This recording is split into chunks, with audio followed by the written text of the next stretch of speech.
माझं तर म्हणणं आहे बीड जिल्ह्यातले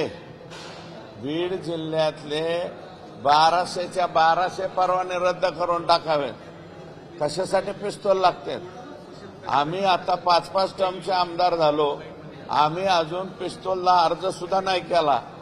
आम्हाला पिस्तूल बी नको, बंदूक बी नको, काहीच नको.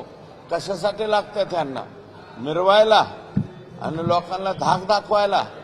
आणि हे असे गुंडांच्या टोळ्या, हे राख वाळू या राखाच्या हे जे लोक आहेत, माफिया, राख माफिया, वाळू माफिया, त्याच्यानंतर शिरसाळासारख्या गावामध्ये गायरान माफिया, कोणाच्या बी दुसऱ्याच्या जमिनी लाटायच्या, कोणाची पण मेजर चौकातली जागा दिसली की ही जागा आमचीच मानायची. याच्यासाठी पिस्तूल पाहिजेत का?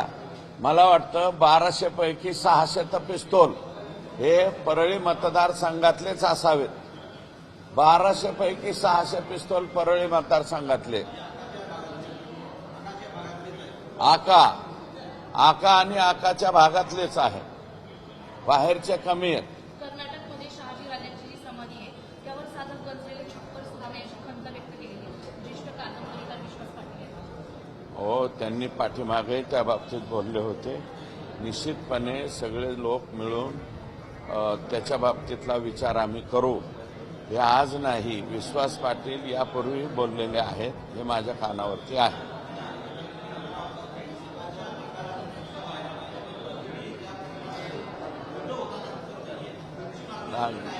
लागेल, तपास चालू आहे, शांतता कोर्ट चालू आहे ना, तसं शांतता घ्या.